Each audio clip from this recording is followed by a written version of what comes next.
아삭하고 담백한 파리 이야기 빠담빠담. 오늘 우리는 파리 근대화의 역사에서 가장 중요한 역할을 했었다라고 해도 과언이 아닐 만한 기차역에 나와 있습니다. 우리 뒤로 지금 파리 리옹역에 네. 시계탑이 딱 하고 보이네요. 파리에 7개 기차역이 지금 크게 있는데 그 중에서 리옹역이 가장 아름답다라고 알려져 있죠. 그렇죠. 뭐 동력도 아름답고 동력도 아름답지만 이렇게 시계탑을 멋지게 볼 수 있는 고풍스러운 모습은 요 리옹역이 또 아주 특징이 아닐까라는 생각이 좀 듭니다.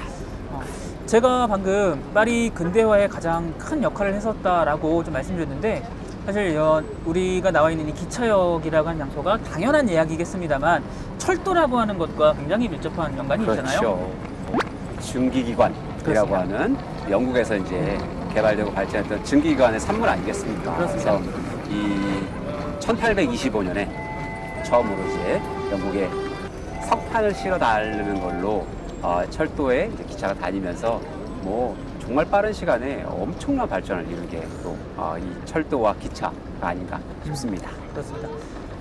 영국에서 처음 기차가 발명이 됐고 프랑스에서는 역사적으로 1827년에 파리는 아니고요. 프랑스 남동쪽의 생테티엔이라고 하는 조그만 마을에서 역시나 석탄을 운반하기 위한 목적으로 처음 철도가 놓여지고 나서 그로부터 10년 뒤죠. 딱 1837년에 파리에 승객을 운반하기 위한 목적의 철도가 또 놓여지게 됩니다. 맞습니다.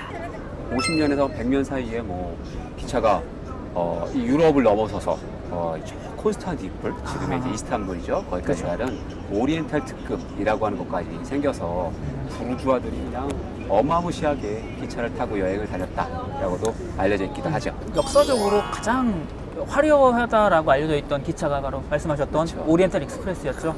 대단했다고 합니다. 네, 그래서 이 내부는 마호가니 나무로 되어 있고 그리고 정장을 반드시 입고 가야 되는 이런 기차인데 지금은 이제 오리엔탈 특급이라는 게 사라지긴 했습니다만 그 내부를 그대로 이용해서 운행하는 열차가 런던에서 뭐 베네치아 가는 열차가 있다라고 합니다. 그래서 언젠가 또 우리가 이난 가이드님과 저의 바람처럼 유튜브로 성공하면 이 기차라고 하는 게 우리가 이제 다음 편에서 이 파리의 도시가 어떻게 만들어졌는가에 대한 이제 대개조 사업을 얘기를 할 건데 맞물려서 같이 이제 발전을 하게 되잖아요. 그렇습니다. 우선 파리의 철도가 놓여지게 되면서 그 철도의 역할은 당연히 모든 분들이 아시겠습니다만 물자의 운반과 어떤 사람의 이동이 굉장히 좀 쉬워진다라고 하는 장점이 있잖아요. 그래서 프랑스의 모든 물자들이 파리로 몰려들게 되고 물자 운반의 목적뿐만 아니라 아무래도 파리가 대도시화가 되다 보니까 그 대도시화를 도와줄 인부들, 그러니까 인원들을 수송하기 위한 목적으로도 이런 사람을 운반하기 위한 기차들이 또 그때 많이 다녔던 것 같아요. 맞아요. 1800년대 중반의 모습을 그대로 간직한 도시가 파리잖아요. 그렇죠.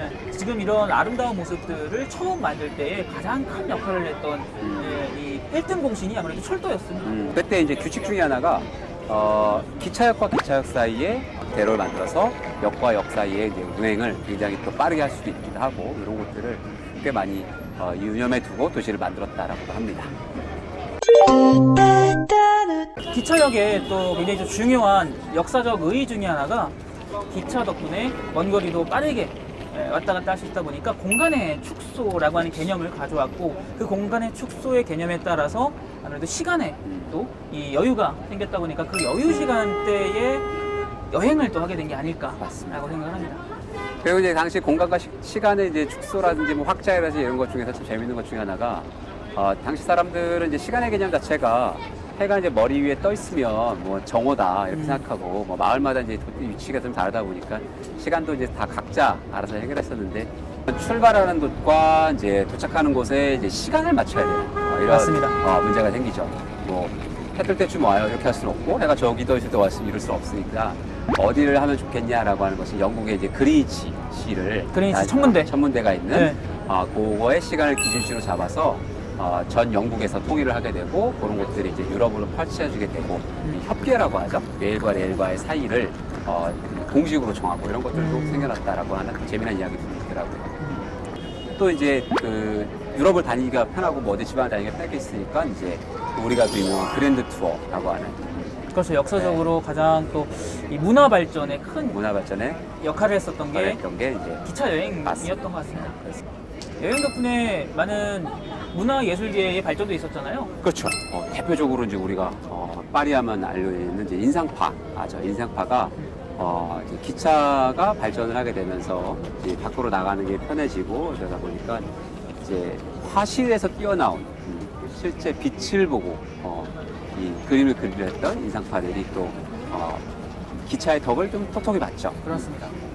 그래서 참 재미난 게 기차역이었습니다만 많이 모르고 지나치는 장소가 대표적으로 오르세 미술관이었습니다. 그렇지. 1900년대 이제 기차역으로 오를레앙이라고 하는 파리 이제 서남쪽이죠. 있었던 도시를 왔다 갔다 했던 기차역이었는데 아무래도 도시 너무 한중간에 있고 이제 주변에는 중요한 건물이 많아서 확장성이 좀 떨어지다 보니까 이 건물은 결국에는 이제 버려지는 건물에 운명이 처했다가 결국에는 미술관으로 다시 탈바꿈을 하는 굉장히 또 훌륭한 미술관이죠. 네. 기획 자체가 참 훌륭한 게 기차에 영향을 많이 받았던 옛날 인상파 화가들의 작품들을 버려진 기차역에 전시한다는 것 자체가 참 천재적이었던 것 같아요. 굉장히 훌륭했던 정책의 버려질 만한 건물을 잘 재활용한 훌륭한 이야기가 아닌가 싶기도 합니다. 거기 이제 그 유명한 또 모네의 생나자르 역의 그 풍경 화가 또 있기도 하죠. 유명하죠. 네. 하죠. 생나자르 역이 이제 이 파리의 최초의 기차역이잖아요. 그렇습니다. 만들어졌을 때 뭐 사람들이 어마어마하게 놀라고 사람들이 모여가지고 구경도 하고 했다라고 하더라고요. 1837년에 생제르망 엉레라고 하는 곳과 파리 시내를 이어주는 대략 한 30km 정도 되는 이 최초로 승객을 실어놨던 기차가 됐죠. 네. 파리에는 크게 7개의 큰 기차역이 현재도 운영 중인데요. 지금 뒤에 보고 계시는 리옹역과 부경, 공역, 오스테리츠역, 몽파르나스역, 베르시역, 그 다음에 생라자르역까지 총 7개의 역이 운영 중에 있습니다.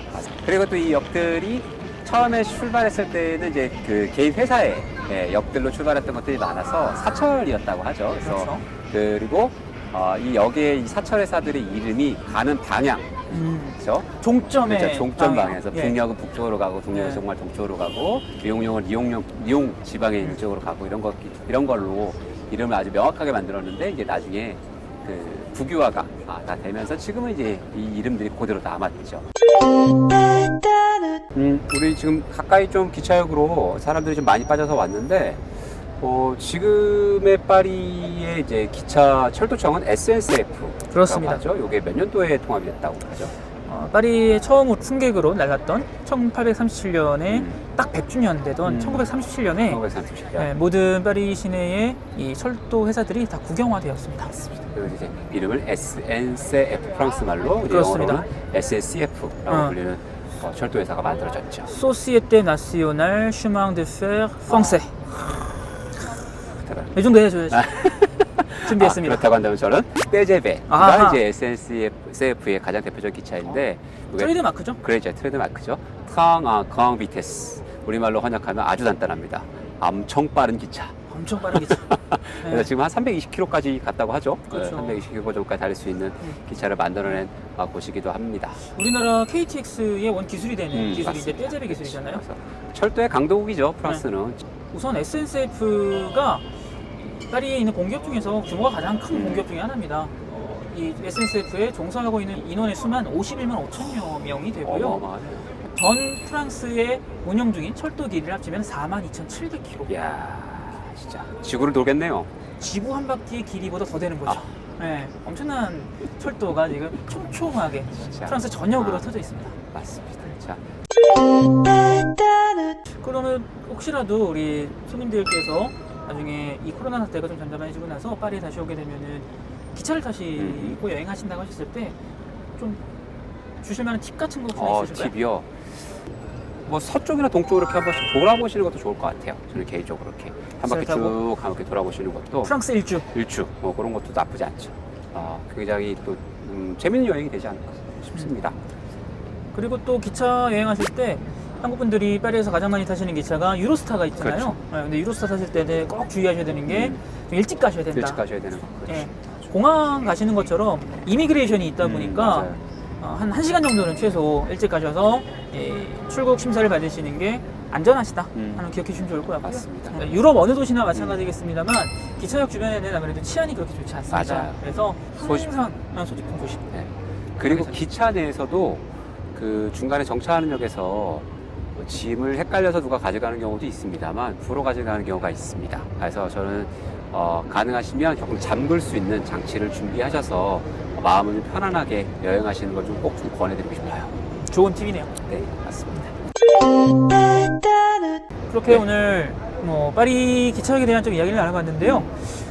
다음 시간에는 우리가 이 기차역에 이어지는 이야기로 그렇죠. 기차역 덕분에 파리가 근대 말을 하게 된 근대 도시의 네. 대표적인 도시로 탈바꿈하게 되는데 그런 이야기를 좀 나눠보도록 하겠습니다. 나눠보면 좋겠네요. 그래서 네. 그 대표적인 곳이 이제 오페라 지역 거기다 보니까 그쪽으로 한번 또 나가봐서 파리의 도시의 탈바꿈에 대한 이야기를 한번 나눠보는 것도 좋은 이야기가 될 것 같습니다. 자, 그러면은 오늘의 이야기로 또 여러분들 여행이 즐거워지셨으면 하는 바람으로 오늘 영상을 또 마무리해 보도록 하겠습니다. 알겠습니다. 자, 고생하셨고요. 자, 지금까지 파리 미디어 노트 빠가피 다이어리의 빠담빠담이었습니다. 다음 편에 또 만나요. 안녕.